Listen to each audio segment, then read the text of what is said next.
Good evening, whakalawhaia tuhane atu tola tau wala tala tutupu.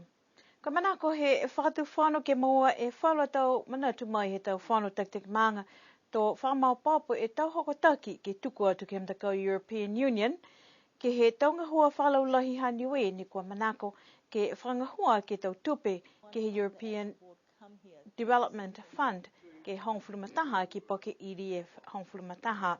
Ko he mauturu a ononoanga. Ko e lata te turu ki matutaki ni e tonga hua ke lata e moe energy. Ke unune hake e maroro ke hila mōma he solar, ke limo fulu ke volume fulu e pasente, ke tō hifu e tuku ne whakamore ke he whiu hatau tū. So ke pihi ononoanga he whatuwhanu maa ne, ka manaka whatutana me tau the VCs, me tau people in the private sector, ke ilo, ko e hawhi he lau tūru te mana. Ko e hingoa haru tūru ni ki sia, ko lata ki tau sikia. Ke he mai e whakatawatawanga ne, me whakatawatawanga tunga i ne whai lang ma te anga ke tau stō, me tau saula me tue. So ke ono whuki ne whakatawhana ke whai, ko hingoa taha mena pihia whuki ke lang ma tui ke. Ka koe tunga i ka aiti maka te tūru ke riri ke saula, ka koe vehine whaka, koe linga, koe loli ma tūru ai mani ke maua, he tau wata ke whakaziuse ke tau stō, me tau man. Ka nonu ki mua, koe aila whai ono noanga e whakatawhana ke ne kua mau, o ka fua i mana tuanga pehe, lati ke tau pehe. So ka menei na mana koe ki whakatawhana mana. Hai ai whai wala tupi tunga i ni tau se mani ke whakaama ke tā ke e whare riolo, tunga ni kua manako ke lama tui ke. Si koe ono noanga he mga hane, koe hingoa whuki ni kua mai ke tau VC, ke whakatutara me whakatawhana ke te puhara ke la tau whakaama ke tau whara tupi i ke la tae me te whangana pipi. Kua ki sea whoki kua whangahuanga i tau tupe me tau whakaholanga i lalo hefo he EDF hongofulu. Koe tau te ke whakaziusi i tau whakaroanga ke lata ai moe me tau kawehila. Tunga nei he lau te tulu. Sipi he whuki ni me tau mamunike ange lata ai moe solar tau solar panels no kua mamunike ke lafi e. Sipi he whuki ni ke hai tupe e ke lata ai moe whakaroanga i amasele. Moe mamunike whuki whakatawhana ko mra whai tupi whuki ni whakataka mei ke longa tau ki te tangata private sector. Ai ki whakatau koronga ka longa tau ki tungi tau whakamana he ke lata ai with the business plans with the whakamana pihia. Hau ia i ngai ni he mautula whakatutaranga ke lata ai me whakaoranga i te tupi he mga honi. Kua mamuna ki e whahinga hua Niuean Power ke whakaholo e ngā hua ma telecoms me water ke te puhau ki whakausia e tau kawehira me te kawe telefoni mui tau vai ka enki kua rata ke whaimena mihia ke he whahi e tukurau he te puhau. Koe tau whalau lahianga ki tau whale tari whananga whoki ne kua amana ki liu lau. Taha he tau whakaholanga i lalo hefo he EDF hongofulu kua whai mga aho he tau whika tātu ke he tau whakawhilianga. Nā kua usi te court case, si kua talia te he kua whakailoa mai te koe pūre ke taka e whakatawhana ke tau ke lata e me warakere kere. Si ke manahi si manaki e maturu ke kamata e whakahoronga ne, he matauru te whahau. Koe hai ai tā mga aho e te mga aho e kua mare. He mokoni ki sia ai kua ringa kua vihu whakatase haka te warakere kere. Si kua nonoanga he whakatawhana mga aho e ta haike mai ke tāranga he youth centre, ke tatki youth centre.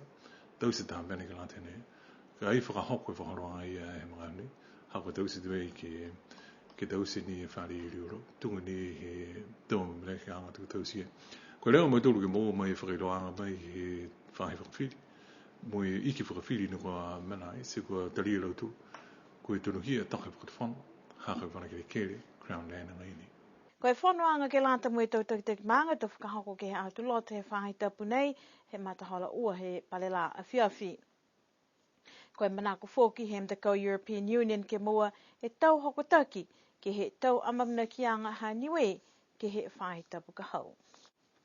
Koe takitaki lai he mtakau Pacific Media Network i New Zealand ko Tom Etuata ko hamusia hana mui he pōwhai umu kua male.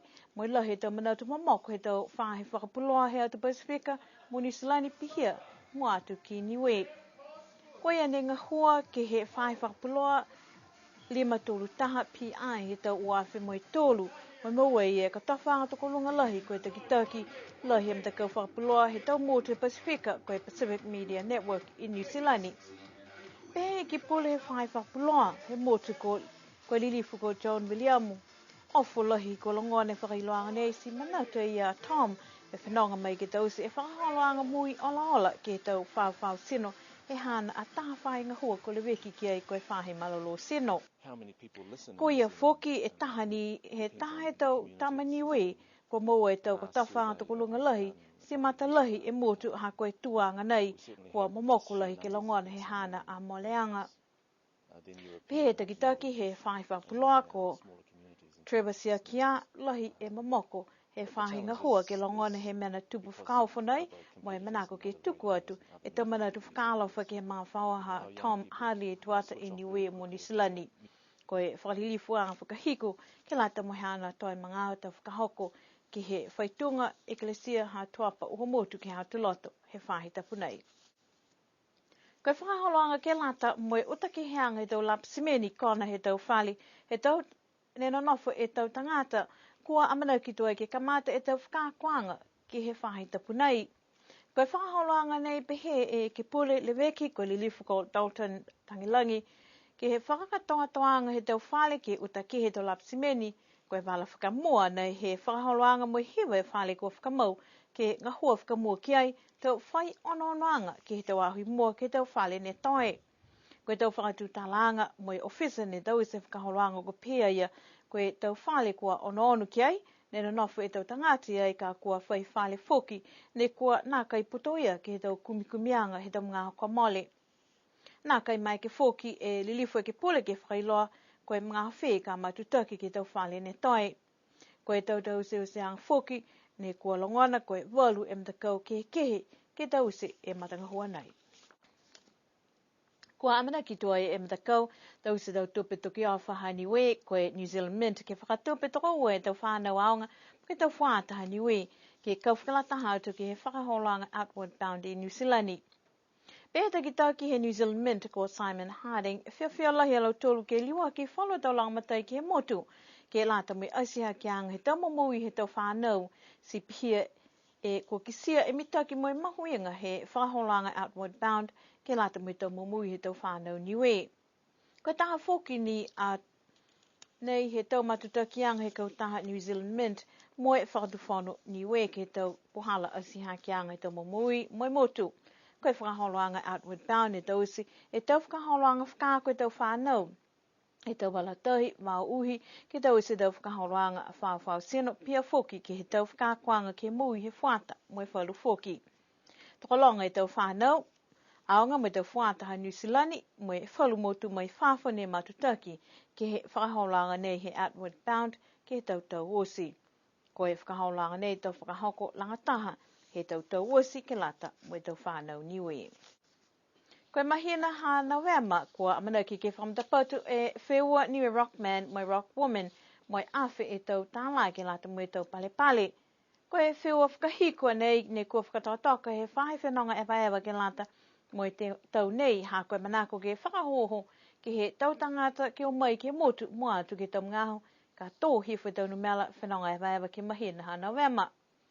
Koe wheua whakapā nei ke lata mai rockman mai rock ke kisia ko hai ne ko malolo ke whetoko ke tau wheua pui tuwhi ka kau mo tā holi paskala.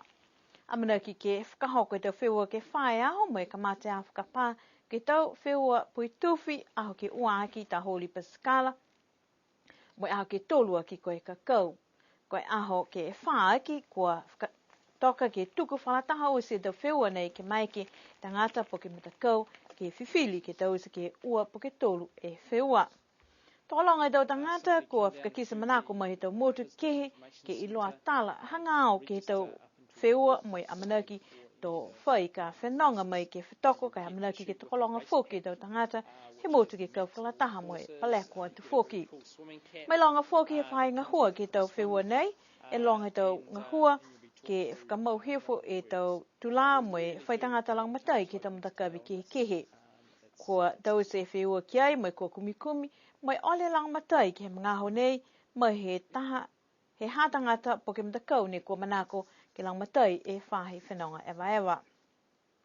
Pehe mai foki tahu kui he whainga hua to mai ke e whiua nei mo mua tau whakahakuanga ke lanta mo e whahi whenonga ewa ke tau puhala ke whakatoka ke tau whiua mo e tau lali whakalai ke whakamaloloa tu foki tau puhala whakaoho ke tau whiua. Ko tau whiua nei kua mai ke tausi he tangata tō taha po ke tausi e whakamatakau.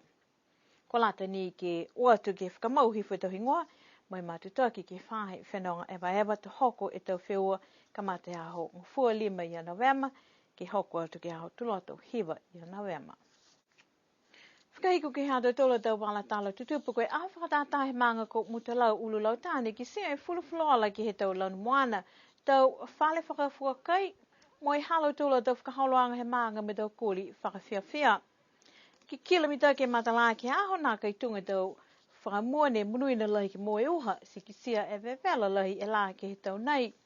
Ko tau fua he whanua foki nā kai mahuinga lahi i loa hako e waha kua toe la, moe i loa foki ko manga ne lahi o la sia ki tau talo he tau osi, ka kua nā kai longa lahi ki he tau nei.